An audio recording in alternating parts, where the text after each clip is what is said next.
What's going on, everybody? It's SJG, and welcome to HBCU Game Day, our weekly HBCU D2 football show, where D2 HBCU football matters. Again, appreciate everybody for stopping by. Make sure that you guys are letting us know in the chat where you're calling from or where you're checking us out from. Make sure that you guys are sharing this as well so we get as many folks as we want to. We got a great show for you guys. We've got a coach who is building a legacy for himself and his school and his program. We're very excited and undefeated season so far for them. But for right now, start off with myself and the one and only Chris Ferguson, aka D2K Ferg, my Ram brother. How's life treating you today, man? How's everything going? Life's going pretty well, actually. Nothing like Good, vacation. good. I see you're always on the road as usual. People say I stay gone, but clearly you are the you are the Ram on the road. Um, we got a great show this week. Again, we got Coach Keaton. A lot of great things are going on in D2 HBCU football. RIP. Well, not RIP, but we lost the team in the D2 football rankings, so we'll have to talk about that. And then some great matchups in both leagues, Chris. But as we get here into the midpoint of the week and we're halfway to Saturday, what's something that is on your mind as it relates to D2 football from last week? Maybe one of your big takeaways. Well, one of the big takeaways is, is Fayetteville State left for dead? And clearly the answer is no. We looked at what happened last week, and it's like every so often Fayetteville State ends up in what I would call the hurricane game. And in the hurricane game, it's always a slugfest for them.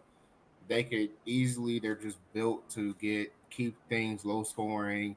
And that's what Fayetteville State does. And so what we saw in this year's version of the hurricane game is them taking on Virginia Union, who, by most people's thoughts would be favored. Uh, and what happened is that they came in and kept the game low scoring with the help of the weather. Um, and and they ended up pulling off the win. Yet again, Jacob Meneses kicking a field goal to win the game with seconds left on the clock, and and Fayetteville State wins this game with only 92 yards of total offense. If that ain't a typical Fayetteville State game to win, I don't know what is. They find ways to win if they can keep it low scoring. So, for Virginia Union, there's definitely a lot of questions on offense. Jada Byers didn't play in this game. Yet again, they had another running back, Curtis Allen, who ran for 155 yards right after, Rashard Jackson running for 180 yards. But yet it wasn't enough. And so you kind of have to wonder, is Virginia Union sort of built to, recover from this and maybe get through the rest of the league with just one loss, or is somebody else going to knock them down because they do seem a little bit vulnerable? From takeaways from the league, that's definitely one that definitely stood out um, from last Saturday. Yeah, Chris. Great insight there as always. And hey, you know, I'm gonna do my own smoke session. Starting off early on this week. Last week it was Kendrick on the Summer Jam screen. Allen put him up there. So this time I put myself on the Summer Jam screen a little bit, kind of, sort of. I've been kind of kind of going hard with this band, the CIAA South.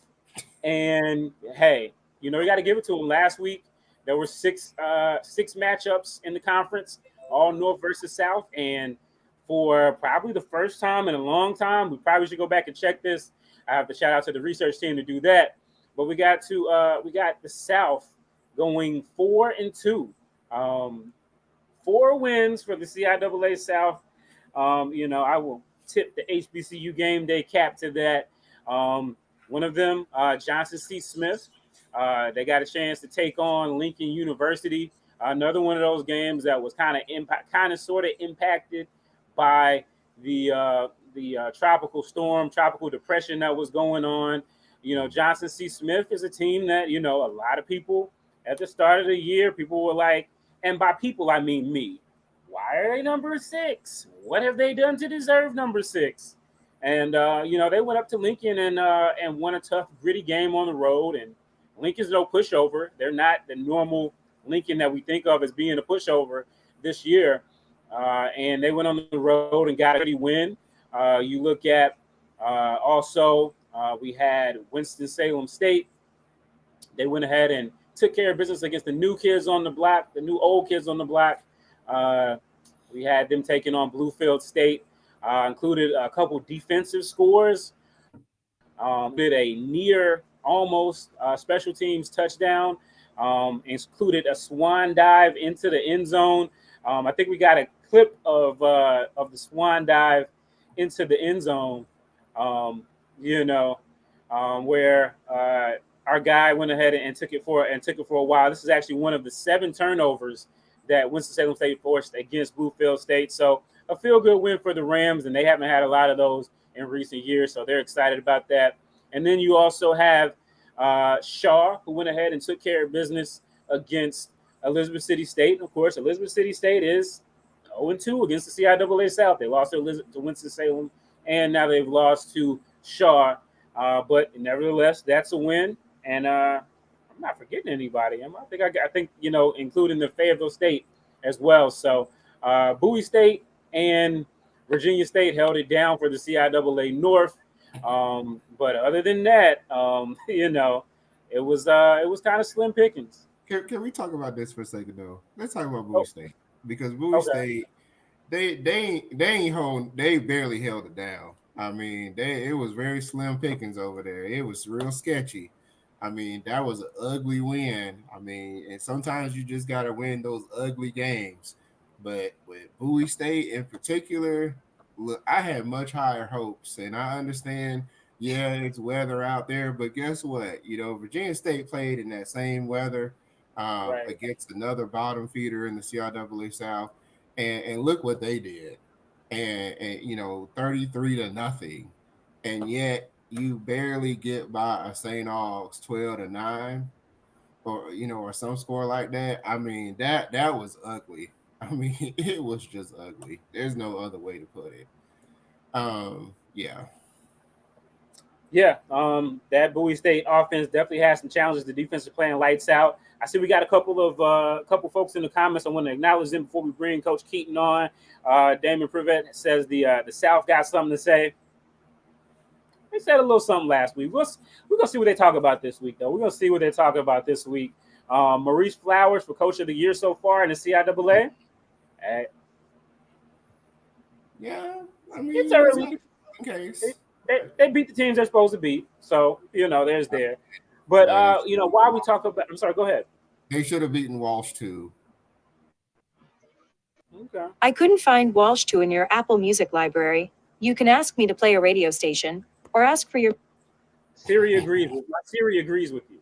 But anyway, we're talking about Coach Flowers, the CIAA Coach of the Year potentially. Well, look, here's a guy, that's got a really great chance of winning the SIAC Coach of the Year. He is Teddy Keaton. He is the head coach of the Allen University Yellow Jackets. And these guys, man, they are the talk of D2 HBCU football and I think HBCU football, period. So without any further ado, we've got had the pleasure to have Coach Keaton on. Coach, how you doing today? I'm doing well. How are you guys doing? Doing good. Thanks for having me too. Doing great. We really appreciate it. I know it's tough to get into your time now these days. I know everybody in Columbia and in South Carolina is kind of knocking down you guys' door because of what you guys are doing this year. But just talk to us real quick, and then I'll let Chris start off with some questions. Just as we about the start you guys have gotten undefeated on the season, coming 4-0. I know one was considered the exhibition game, but you guys, you've done it kind of every which way. Just talk about your team this year, and then we'll talk about how you guys built this program out. Well, I'm extremely proud of our team. I posed the team this year a comment that I made with them, and I told them, What are you willing to do as an individual to be able to help the team as a collective? And I think all of them bought into that mantra of getting better as individuals so they could help the team collectively. This started back in January. If I have to take you back in order for you to understand where we at today, last season we lost 5 games by a combined of 8 points. We had a very difficult time closing out games, so we had to figure out a way. How do we create buy-in from the people in the organization, from the managers, the AD, from everybody around to understand that what are we trying to do here? And I think everybody got on board with what we were trying to do. They got me a practice field that I really needed, so my kids wouldn't have to get up early in the morning and travel to different places. My hat goes off to some of the community at the University of South Carolina for allowing us the opportunity to be able to use their facilities at times to be able to get our practices in. But now it feels good to have your own. So now we have an opportunity to go out and line up and know what the hash marks are, know what we're supposed to be on the field. If we're at the bottom of the numbers, the top of the numbers, TV's covering and what they need to cover. So having a practice field was just important to us. And I thought the investment that the university made into that was a big investment. And right now you're paying off from that. I think that those guys are hungry. I think those guys are working hard. I think there's obviously a lot of things that we got to do. There's a lot of things we got to clean up. There's a lot of times that in ball games we make silly mistakes. But overall, I think the kids are playing with a lot of enthusiasm, a lot of energy, a lot of they enjoying the game, and I think that's what football is about: is creating an atmosphere, a culture where everybody wants to do what they need to do. Yeah, you talk about creating a culture, Coach. Correct me if I'm wrong. You took over the program at the very start when you guys were coming back in, correct? Yes, sir. Right, right, and this is and for everybody, let's go back. I know there are a lot of people that do know, but for those who don't, this isn't your first rodeo in really helping a fledgling program get started. Tell people a little bit about your history, leading up to here, and then talk to us about the things that have been going on at Allen University since you started there back in 2018. Well, to start my career off, I started in 1999 at Stillman College. I was a part of the startup program there.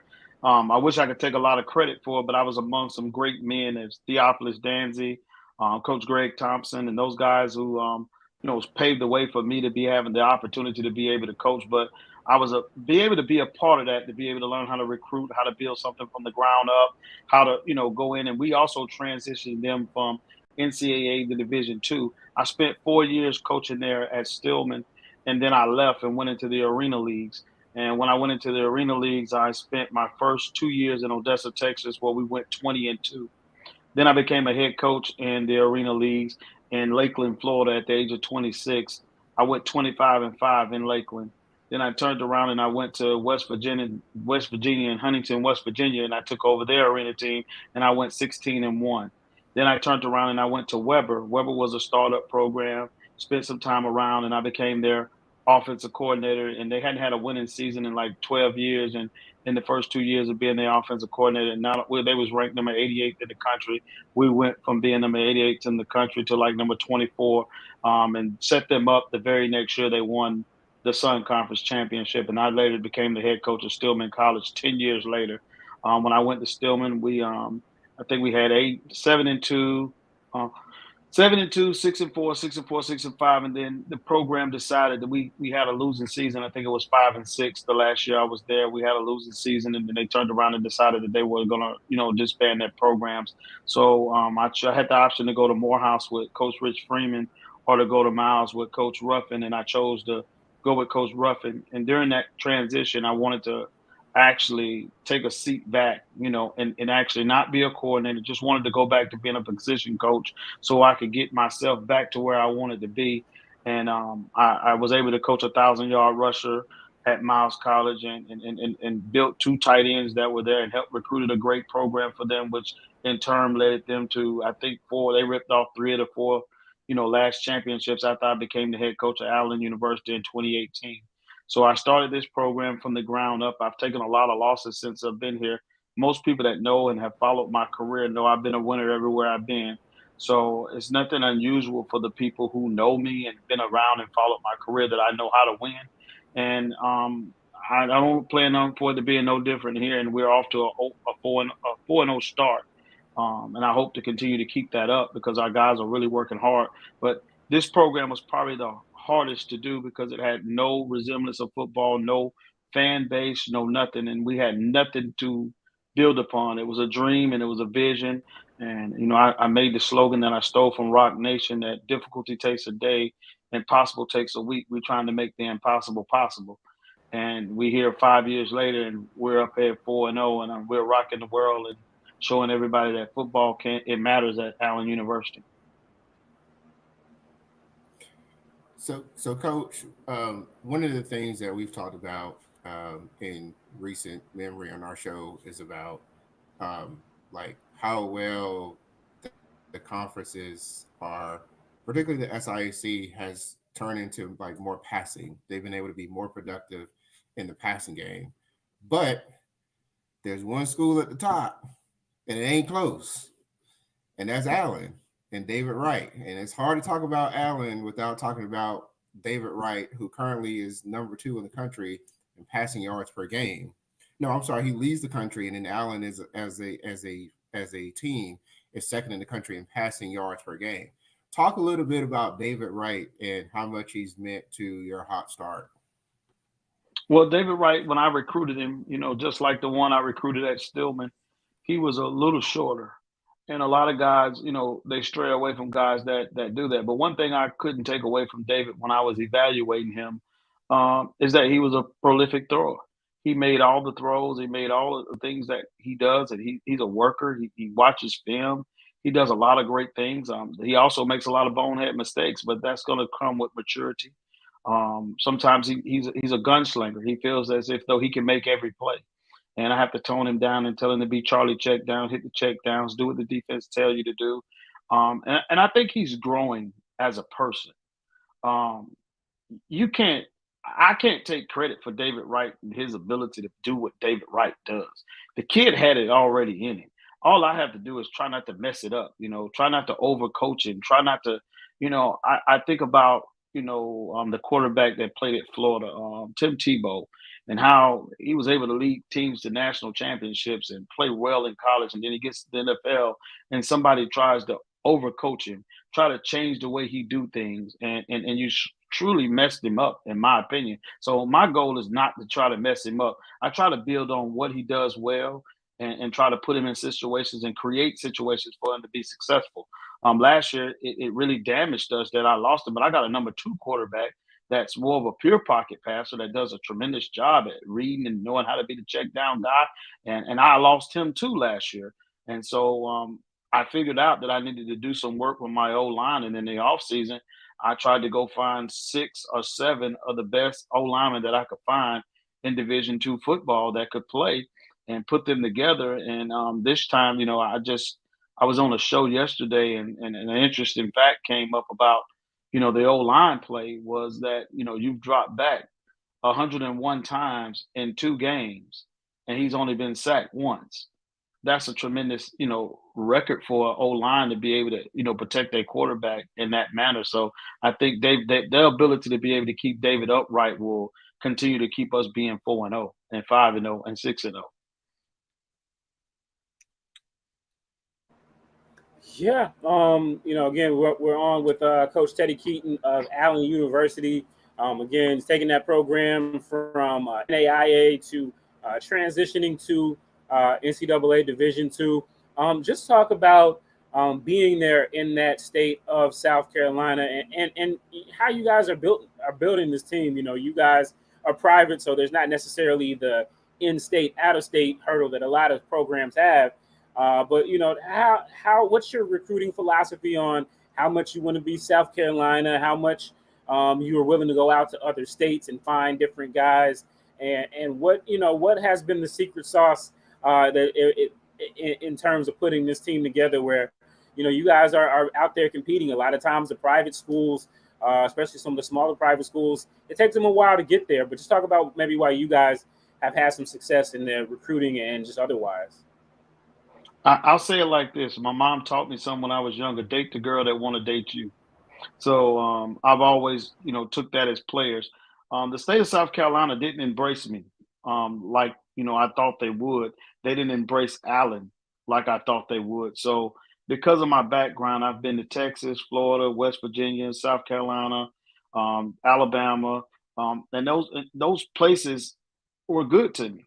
So I was able to call in favors from different coaches. I'm pretty much well known across the world. It's not like there's not many people that don't know who Teddy Keaton is. So if I pick up the phone and call them and I ask them about a player, they, kind of gonna send it to me. They're gonna give me what they got. It may not be the tallest player, he may not be the biggest player, he may not be, he got a little bruise on him somewhere. So at Allen, it was a little different because of its makeup. You don't have a field to sell, you don't have a practice field to sell, you don't have anything to sell. You just got to sell yourself. So a lot of it came off reputation. And I think now we're building a more of a culture of winning and showing teams that we could play. And I think every year, other than last year, we went the first year we won 2, the second year we won 3, the third year we won 4, and then last year we only won 1, only because we lost our quarterbacks in all situations. Which, if you're an air raid coach and you throw the ball, it becomes difficult when you don't have a trigger man to be able to do that. Now we turn around and we in year 5 on the field. You have 4 wins at 4-0, with your trigger man and everybody else. So I think every year we've shown that improvement. So every year our student athlete has gotten better.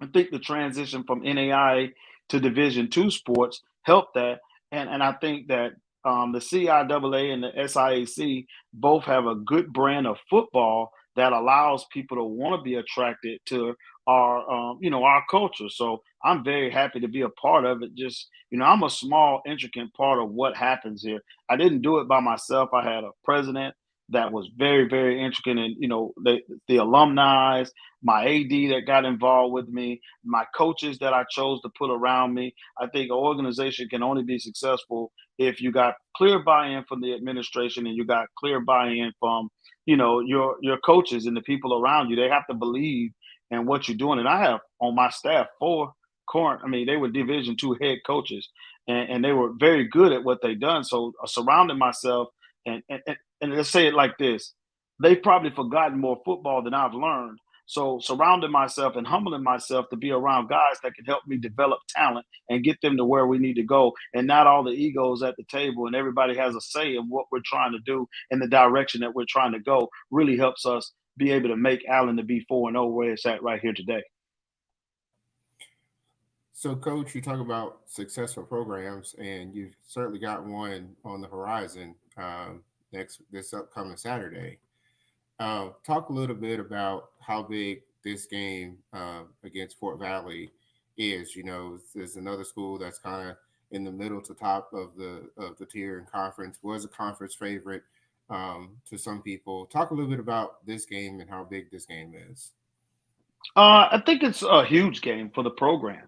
I mean, I think that just for the SIAC football, I think that Coach Gibbs has done a tremendous job with the program that he had. He's coming off an 8-2 season. He got a lot of playmaking. He got the player of the year at quarterback, Kevin Durham. He's a really good football, solid. He had to replace a running back that's now on an NFL roster. We were in the office today trying to figure out when the last time was an offensive player of the year in the CIAA or the SIAC made a roster of an NFL team. And I think we had to go real deep to figure that out. But I think that guy was tremendous in what he did. And I think the scheme that Gibbs brings to Fort Valley poses challenges. I tell people the difference between the CIAA and the SIAC is that in the CIAA MEAC, they'll pound and ground you. They're gonna pound on you. You got to be able to stop the run, and then they play action off those runs that you got to be able to connect with both.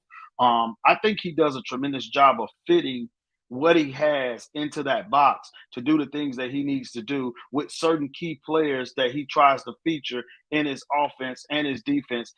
They're going to be attacking on defense. That's what they do. I think they got the same energy that their head coach has. He has a lot of energy. He brings it to them. He gets them fired up to play football. We're going to have to match their energy, and we're going to have to come and we're going to have to play football. The win for this, in terms of a win for the program, we try to go 1-0 every week. We don't really talk about what this, because I don't think you play against teams. You play against yourself. And when you watch football, especially particularly at the HBCU level, a lot of times a lot of teams lose because of self-inflicted wounds. I mean, like fumbling the snap or throwing the ball over somebody's head or not blocking on the punt team or just taking plays off and it looks sloppy. That's the stuff that gets you losing ball games. And against a team like Coach Gibbs in the Fort Valley, you can't make those type of opportunities because they want to position themselves as they have always been. You know, in my eyes, as long as I've been in the SIAC since 2011 as a head coach, the new version of the SIAC, you got the top teams have always been Tuskegee, Fort Valley, Miles, Albany State. Those are the top 4 teams. The rest of us, you can kind of, put us in a bag and shake us up and see where we land every year. And I wanted to create that same mantra that I tried to create at Stillman, that I wanted to be in the top 4 of the conference. And we work that way. Eventually, I want to be able to win the conference. But we take it baby steps at a time. And I think that Fort Valley's not going to come here. Last year, we lost on the last play of the ball game to them. And it's becoming a little bit of a rivalry. And I don't know where it come from, but it's becoming a little bit of a rivalry. It's a little chippy in that game. Everybody wants to win, and they fans travel well. So I expect them to show up in the house, and they expect them to be able to knock us off this horse we're riding on to make sure that they let us know that we're the champions around here. We're the kings, and we're trying to prove to everybody that we deserve to be where we're supposed to be at.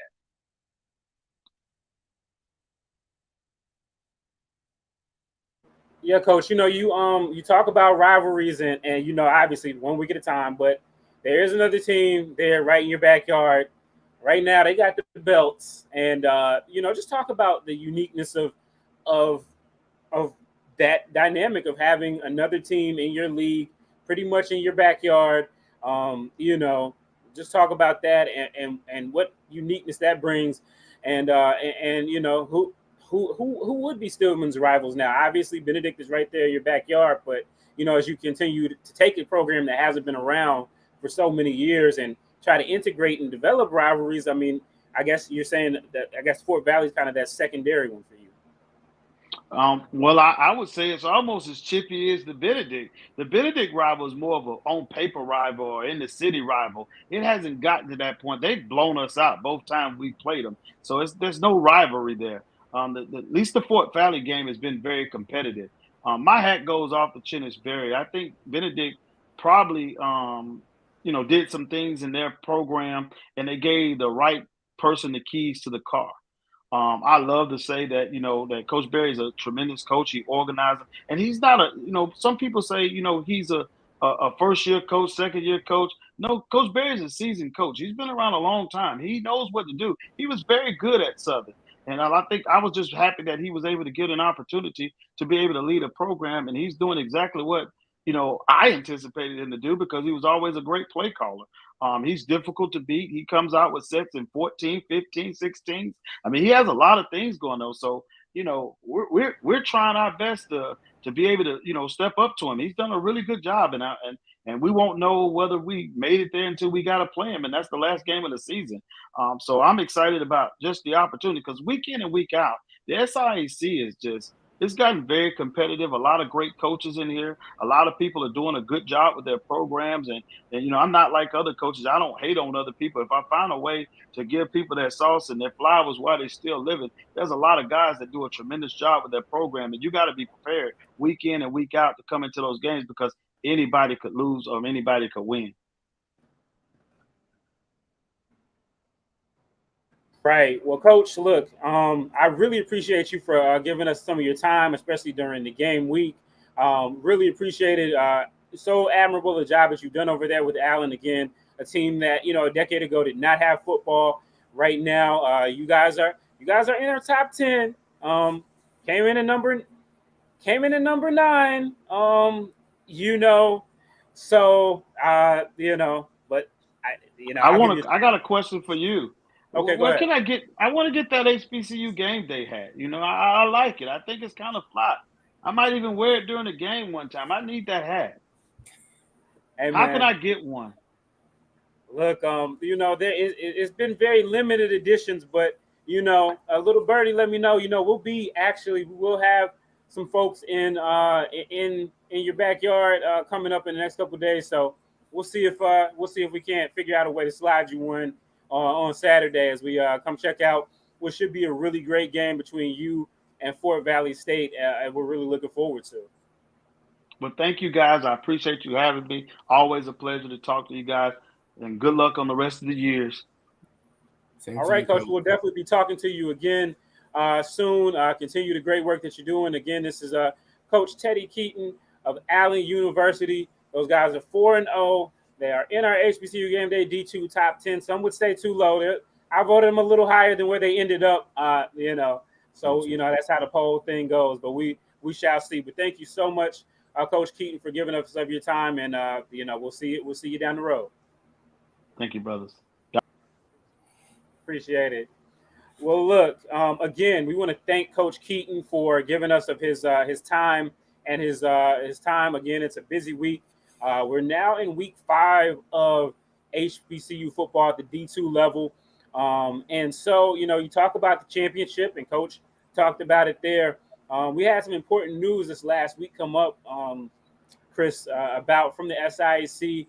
Kind of a lot of people may have missed it, so it's on our website, hbcugameday.com. I had a chance to talk to Commissioner Holloman, who is a Johnson C. Smith graduate, so a little CIAA SIAC crossover over there. But they're going to be moving. They are going to be moving their championship game from a neutral site not a neutral site. I think it was rotating based on the division to a situation where they're going to be in Atlanta at a neutral site, so everybody will know where the game is and when the game is. Give me your thoughts on that. I know you follow the CIAA very closely, but D2 football overall, I know we can talk about championship games because I know you're going to talk about that. So tell me about championship games and how you feel about that, and then talk about what do you think about the move to Atlanta? I think it's a great move. I mean, when you think about the fact that you have quite a few schools that are within easy, 2 hours, 3 hours or less to the Atlanta metro area that could go to a game like this, I think it's pretty awesome. And, the fact that the stadium sits about 10,000, it could actually make it a pretty lively affair. And if it's easily marketed and supported properly. Yeah, I didn't really like the fact that it's kind of was on that rotating schedule. I think we saw that last year where, it's a championship game, but it really, really was a Benedict home game, honestly. And so, making a neutral site, I think just adds a little flair to the deal, and putting it squarely in Atlanta makes it even more attractive as a championship game. As it relates to the championship game in general, I've always been a supporter of both conferences playing 11 games. They only play 10 games, and so we kind of have this situation where a lot of the other Division II conferences play 11 games. Even if they have a championship game, the other schools still play each other. And kind of what that ends up doing, though, is it does water down the attendance, I think, but at the same time, when you're trying to get multiple teams into the playoffs, having that 11th game sometimes can be the difference between a home game and an away game, or even making the playoffs to begin with. That probably is not the case this year, given the number of Gulf South teams that had to play non-Division II games, but it has been an issue in prior years. So overall, I think it's a good move. I think it's a really good move to put it in Atlanta. It's a stadium that's owned by the Atlanta public school system, and no different than the national championship game for D2 is a high school stadium in Texas. So I mean, overall, I think it's a good move. Yeah, and CIAA championship game every year is in Salem, a neutral site. They do have in common they're both neutral site. Salem is definitely not Atlanta, by any stretch of the imagination. But I think it's definitely going to be interesting. There's so many developments in the last couple of weeks with the bowl game, and then now with this game as well. So really Really interesting to see how things are going to move. Again, I got a chance to talk to Dr. Holloman, and he's making a lot of moves for the conference, which really seems to be. I mean, it's the largest HBCU conference, and they really seem to be on the move. When you got up and coming schools like Allen, I know Edward Waters football wise hasn't been the year that they hoped that they would have, but adding in schools like that, that maybe in a little bit under the radar, but are coming in and being contributors early. So big shout out, hats off to the SIAC there. As we will continue on, Chris, we'll go ahead and kind of look at our hot team and our not team for the week. These are kind of easy, but Chris, I'll let you go first, and then I'll go after that. And that's CIAA, and I'll take the SIAC. Hot team in the CIAA will be Virginia State. So Virginia State now undefeated still in the conference, undefeated overall. You're kind of looking for when they may have a letdown. Well, they just keep on going, and it's not without cost. So things like last week we talked about Upton Bailey being out for the season. They have other injuries, offensive line. Interesting to see for Melo Williams going to be good to go this upcoming week. But if not, it's like next man up. They've got the depth that it's literally next man up, and the next man up at quarterback is Jordan Davis, who started last year, and has a slightly different style, but equally as effective. So, this week they went 33-0 against Livingstone in the driving rain. Pretty awesome what they have been able to achieve in year two of the Dr. Henry Frazier era. So, hot team is definitely Virginia State. If there's a not hot team, I think so this is a little bit tough one. I'd probably go with Elizabeth City on this one. I think the easy answer is Livingstone. The easy answer is St. Aug, but I think Elizabeth City certainly had some opportunities to make some things happen, get back into the win column. Fell behind against Shaw, 20-0 at halftime, and they tried to claw their way back. But it's a team that's still trying to figure a lot of things out, and I think quite a few people thought that they could pull that win off, and Shaw quickly showed you why they were not to be taken for granted after the brutal schedule that they had to open up the season. So, I think Elizabeth City got a lot of questions that they need to answer, but the fact that they couldn't pull that win off puts them into the not category. You're on mute. Stephen, you're on mute. Appreciate you. I'd have to agree with you on Elizabeth City. Back-to-back losses to Winston-Salem State, where they only get one touchdown, and then last week, the loss at home to Shaw. They showed some potential early in the year, but you hate to think that St. Aug win is your highlight of the year, but they got to go play the North. So, rough sledding up there in the 252. But as we go to the SIAC, I will make sure that I hold it down for Kindric. So I'm going to say in the SIAC, there's a lot of candidates. I mean, obviously what Benedict is doing off the charts, what Allen is doing off the charts. And so you can't really take it away from either of those teams. I would say it is definitely residing in South Carolina. South Carolina is the epicenter of D2 HBCU football. You got South Carolina State, who got to win as well. I'm pretty hard on South Carolina. I'm from North Carolina. Anytime people say the Carolinas, I make sure that they know it's two different Carolinas. Like, no, we're not the same. But South Carolina, got to hand it to them last week. They had a great week in HBCU football. Coach Keaton and his guys taking care of business. And then, you had Benedict going up to I'll say it in your voice. Chowan. No, I'm sorry. No, Chowan is you. Chowan is you. I'm sorry. Chowan is our guy Herb. So Chowan to me, they went up there and they smacked those guys around, and who doesn't love it when Chowan gets smacked around? I'm just saying. Anyway, that's it for the hot. For the not, I mean, easy. There's a team here, and it rhymes with sort of rhymes with Toll House, but there's more house. God bless them. It's a rebuilding year for them under a new head coach, and so they got a lot of hurdles to overcome. Tough week for them, and I will say, we'll get to that part about playing with your food because we got to talk about that from last week. But my player that I would highlight, we got to talk about the quarterbacks, man.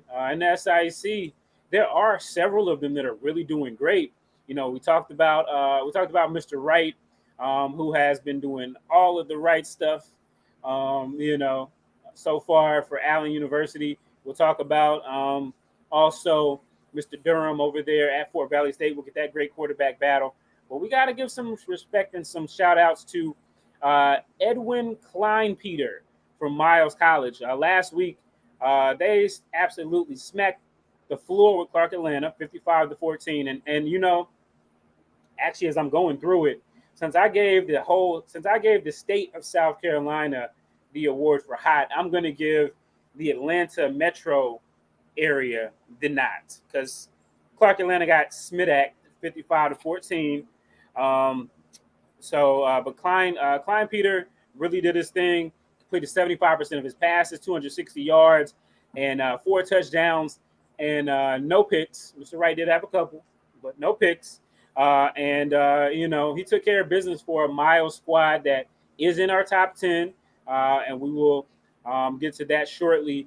They are in our top 10. They rebounded from a tough loss against UAPB, and things are looking up for Miles College this week. So that would be my player of the week.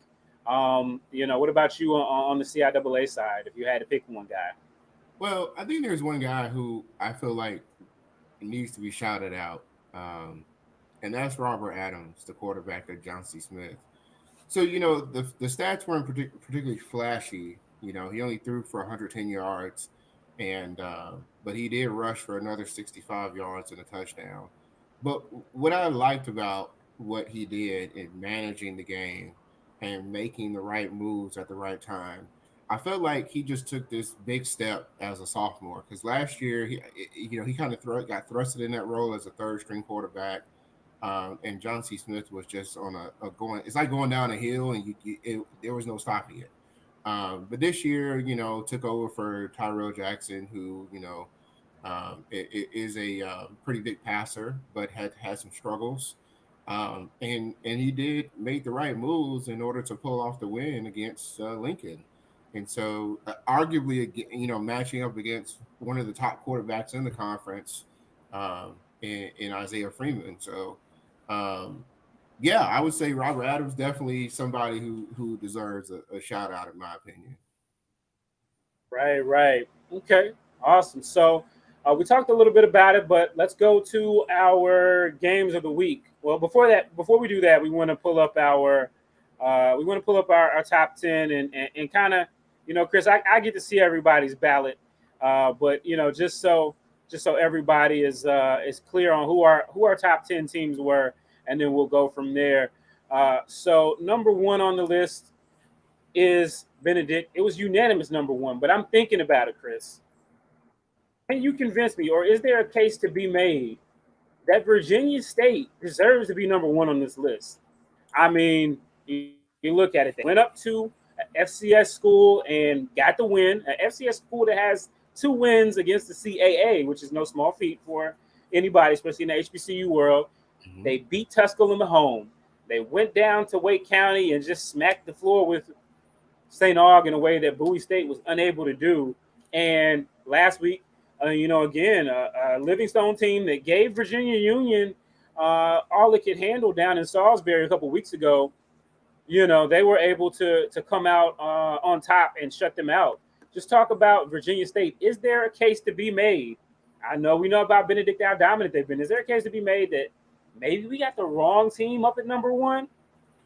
Well, there's two ways to look at it. The first one is in order to be the man, you got to beat the man, and so Benedict being at number one, it's kind of hard to ignore that piece of it. But with that being said, I think Virginia State arguably has had the more difficult schedule to navigate, and they have done so and risen up to the challenge every single time. You mentioned Norfolk State, but I mean Tusculum is a team that has beaten two teams that are more in the top half of the South Atlantic Conference, and so when you match up that, I mean. Chowan, I think that's the way he says it, right? I'm not sure they're going to win a game this year. You're on mute again, Steven. We can't hear you. DMV accent, man. Shout out to Herb. The DMV accent comes through really strong. That DMV at Murfreesboro, it is so close but worlds away. But go ahead. Yeah. So I mean, I think that there is a case to be made for Virginia State.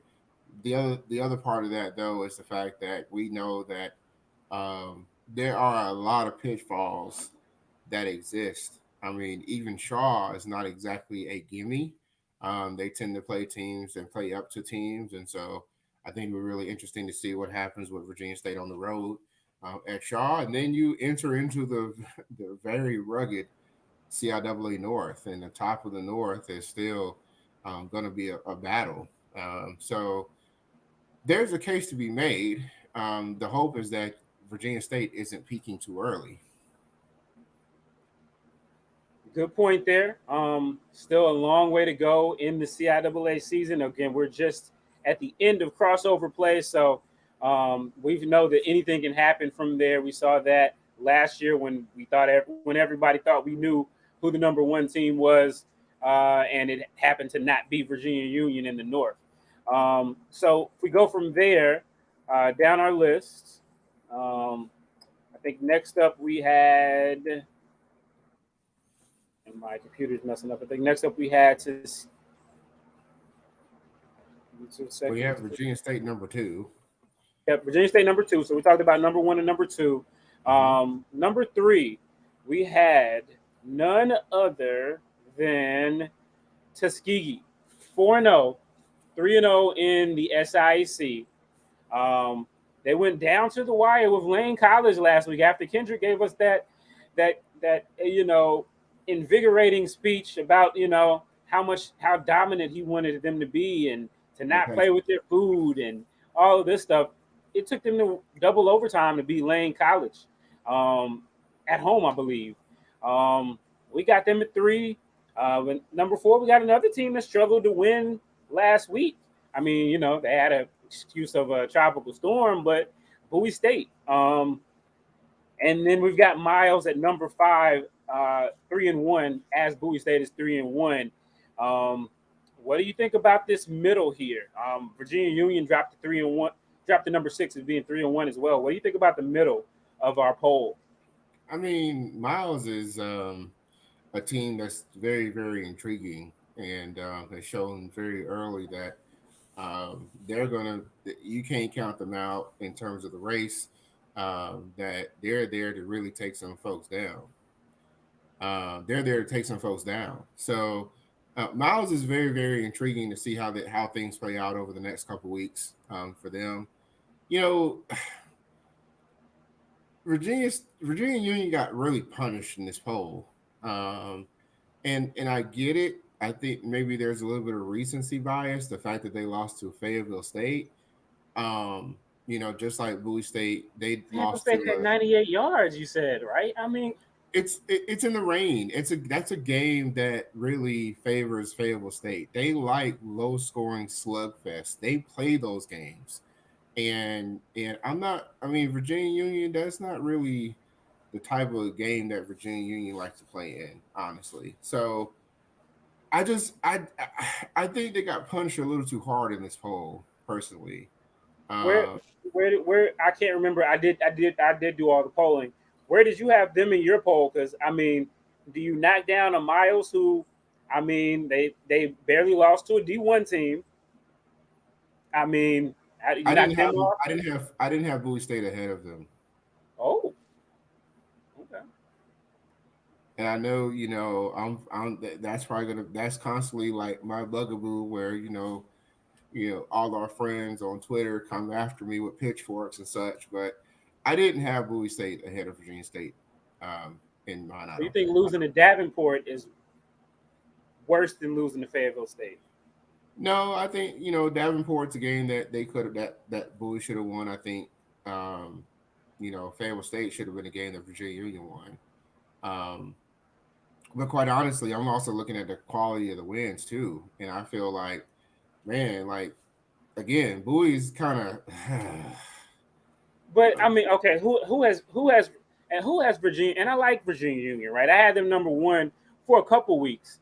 But if we're talking about this, if we're being honest, who has Virginia Union beaten? They beaten Morehouse. mm-hmm. They beaten Shaw. Both teams have beaten Shaw. And they beaten Livingstone. Okay, I mean, and they survived against Livingstone. It was, and then they lost to Fayetteville.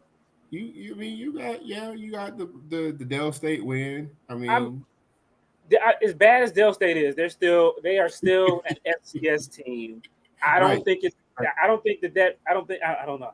I don't know. I give them credit for the Dell State win. I give them. I mean, anytime you beat FCS like that, I mean, even when it's like Mississippi Valley, I mean, I'm gonna give you credit for that. Shaw, they both have beaten Shaw. They both have beaten Shaw, and then St. Aug. I mean, St. Aug and Livingstone are both winless, and both were close games. So I think the case can be made. Right They're right there. They're interchangeable. We're splitting hairs there, so I get you. And then we go below that. We've got Fayetteville State sitting there 2-2, ahead of Fort Valley State, who's 3-1, ahead of Allen, who is 4-0 or 3-0, even if you take out that game, and ahead of Johnson C. Smith at 3-1, and they are a kick away from being 0-4. I mean, I don't. What do you think? What are your thoughts on Fayetteville State in the poll being again over Allen, over Fort Valley State, and over Johnson C. Smith? I know. I mean, how good is you? Tell me, Chris. You're the D2 guy. How good is UNC Pembroke? How good of a loss is UNC Pembroke? Let's say that. I mean, UNCP is going to win a few games in the Mountain East. They're not the bottom. It's not like they play like John C. Smith played West Virginia Wesleyan, who is quite honestly one of the worst teams. God awful. I saw. I mean, they're both in the Mountain East, and that just gives you a flavor. They played the Mountain Least, and they won. Right. So that just gives you a flavor for like, Pembroke's probably middle of the road in the Mountain East. So yeah, I mean, they did just beat West Liberty. West Liberty lost to Walsh, who John C. Smith lost to. So yeah, I mean, I think that they're, Fayetteville State, if Fayetteville State had to play the same schedule, they probably would be 3-1, 4-0, the same schedule as John C. Smith, in my opinion. But you can't penalize them for playing a much tougher schedule and not quite getting there, close but not cigar. So I don't have a problem with Fayetteville State where they are. Yeah, I think it's you look at where they started and to where they are now.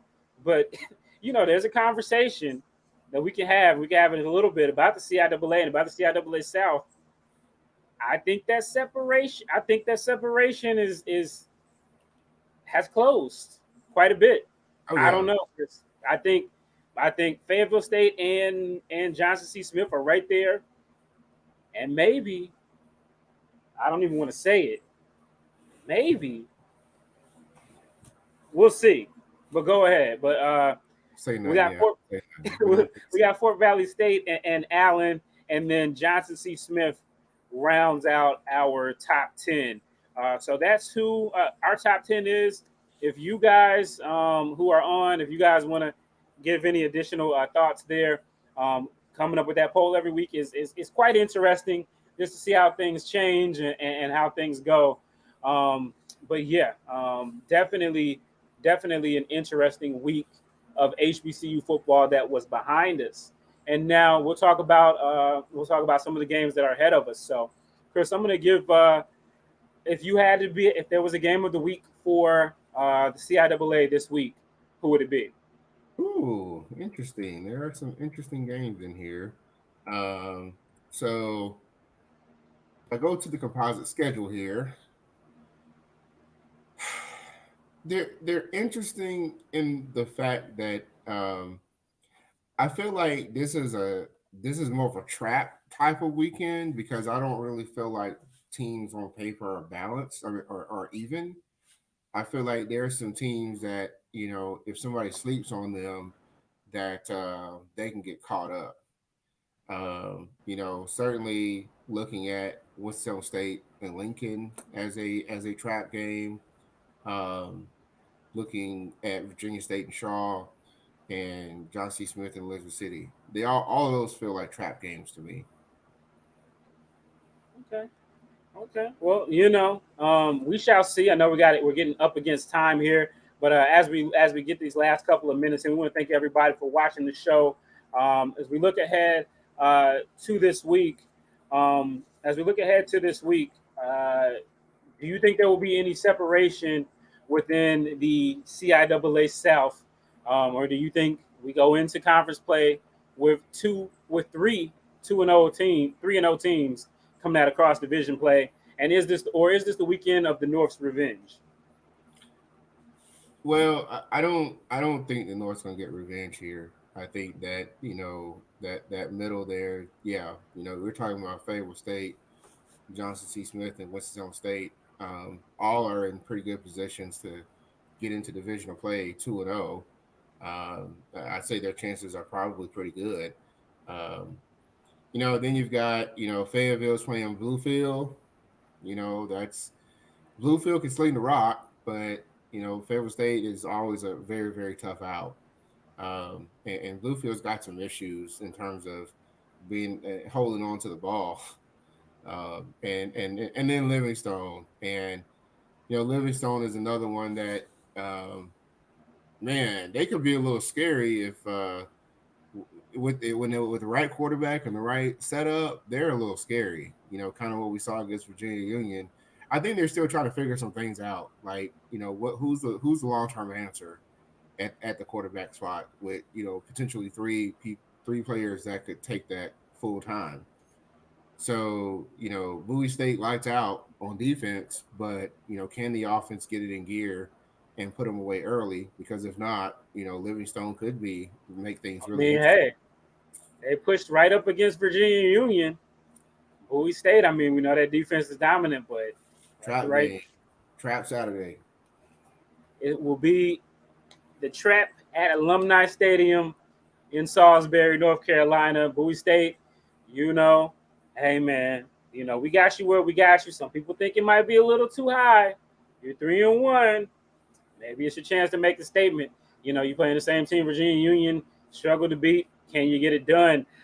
Over in the SIC, this is not an SIC game, but this is my game that I'm looking forward to: Tuskegee versus Alabama A&M. The Golden Tigers versus the Golden Connell Mainers, and Alabama A&M's feeling good about themselves right now. Hopefully, for the D2 side, Coach James is playing that clip about Connell Maynard talking about playing D2s and cupcakes if they want an easy record. And we'll see if they can handle their business after. I gotta say it, Kendrick, since you're not here, your boys played with your food last week. So were you guys kind of holding back, trying to, Jedi mind trick Alabama A&M so you can get one of those D1 wins that you guys are so proud of all the time? Or, is this a sign of Tuskegee's golden record finally getting a little bit of tarnish on it? we shall see. But it's going to. Oh God, Morehouse plays Benedict. Well, folks, keep. We'll I think it's safe to say that's not a trap game right now. But if we're wrong, it'd be something great to talk about last week. But again, for my co-host Chris Ferguson here, we want to thank Coach Teddy Keaton of Allen University for his time and his effort and doing everything. And again, make sure you guys are supporting your HBCUs no matter what the level. And for Chris Ferguson, I'm Stephen J. Gaither, and this is HBCU Game Day, where D2 HBCU football matters.